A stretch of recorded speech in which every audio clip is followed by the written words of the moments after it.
Then properties of the material.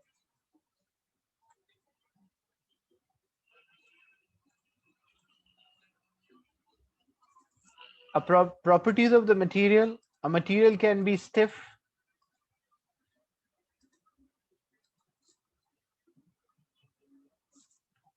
A material can be brittle.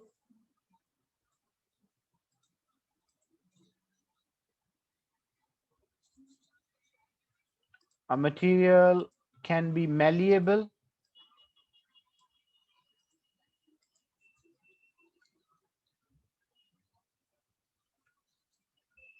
A material can be ductile.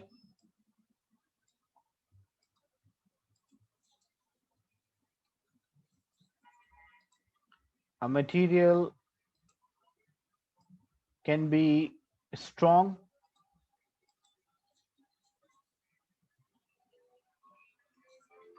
A material can be tough.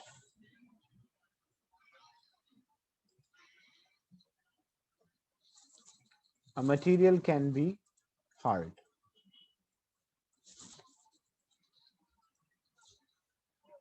Or material can be flexible. Now, what are the definitions? I shared one file with you. All the definitions are there. So I will just explain the concept, the meaning of each term. The term stiffness means, a stiff object means object will show or greater force is needed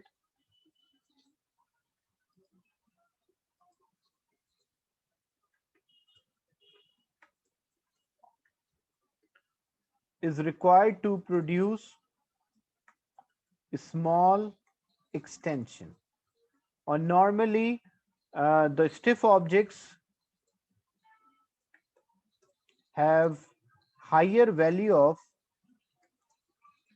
K or Young's modulus. Why? K is a constant, Hooke's law constant, and Y is the Young's modulus, the ratio between stress and strain. So when the material is stiff, like example, you have, it can be force or extension graph, or it can be stress and strain graph. You have two objects.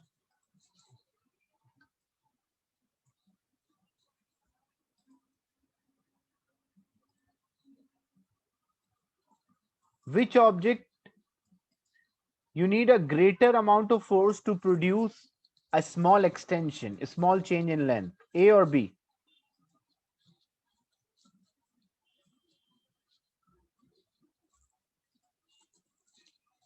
For A, we need a greater amount of force to produce a small change in extension as compared to B. How you can work out? You can work out from the same extension. Like example, if for the first one,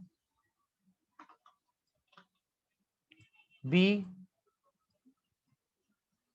we need a small amount of force to produce, example, 2 centimeter extension. But for A, we need a greater amount of force to produce the same extension. So higher value, and when you work out the slope or Young's modulus, you will get this higher value for A as compared to B. So A is stiff material as compared to B. What is a tough material? An example of a stiff material, like example, when you take iron rod. Iron rod, if you want to deform the iron rod, you need a greater amount of force to produce a small change in length or deform or extend. So iron rod is a stiff material. Tough material means object can absorb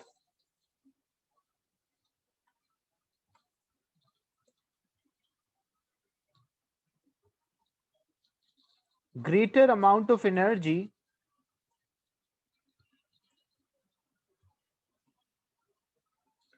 before breaking. So when object can absorb greater amount of energy before it breaks, what we call object as a tough. And for tough objects, if the object is tough, it will have greater area under the graph.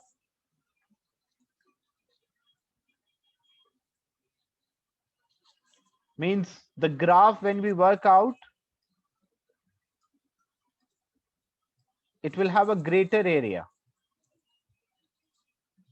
So you have two objects, one is A, another one is B. Which is tough object, which is having a greater area, A or B, under the graph? Because area under the graph shows energy stored in the material. If it is force and extension graph, it is energy stored. If it's stress and strain graph, that is called energy density. That we will discuss, energy density.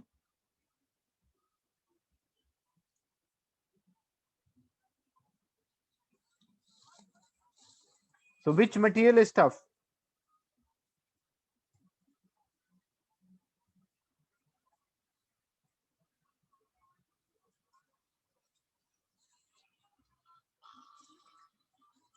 So B is a tough material because when you find the area under the graph for B, B is having a large area.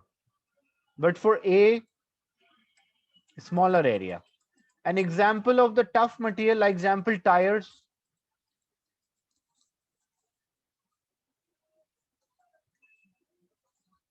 Car tires are tough because they can considerable deformation can occur for them before they tear or break.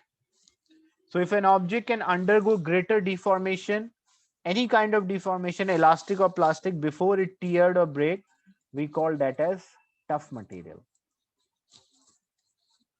A brittle material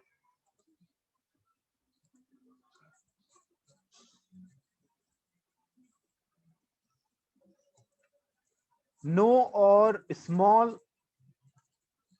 plastic deformation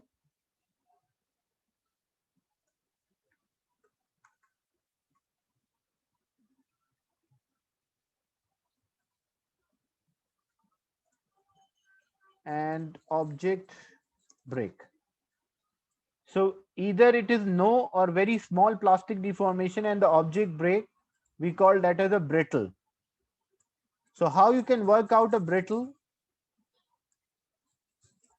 So there should be either no deformation or very small plastic deformation. So if you have a force and extension graph, forces on y-axis and extension on x-axis,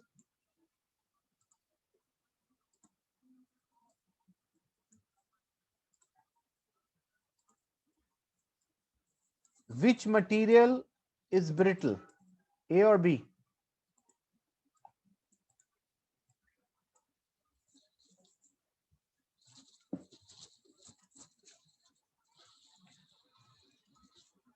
So A is the brittle material because it should show a small deformation, no or very small deformation. For A, this is a deformation. For B, there's a greater deformation.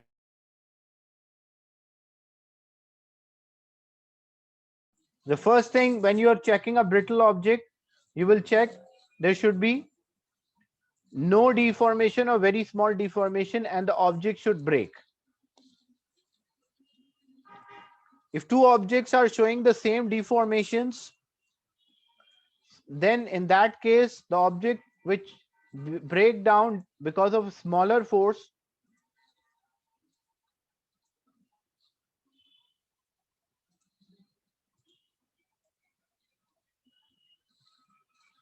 that is the brittle object. So which is a brittle object in this example, A or B? The second one. Which one is a brittle?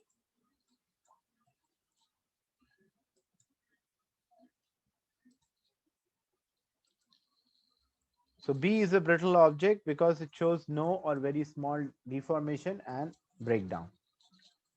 Then malleable and ductile, a small difference is there. Malleable means you can hammer them into shape.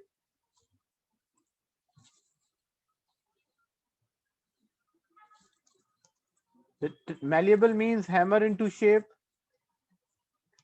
and ductile means can be stretched into wire.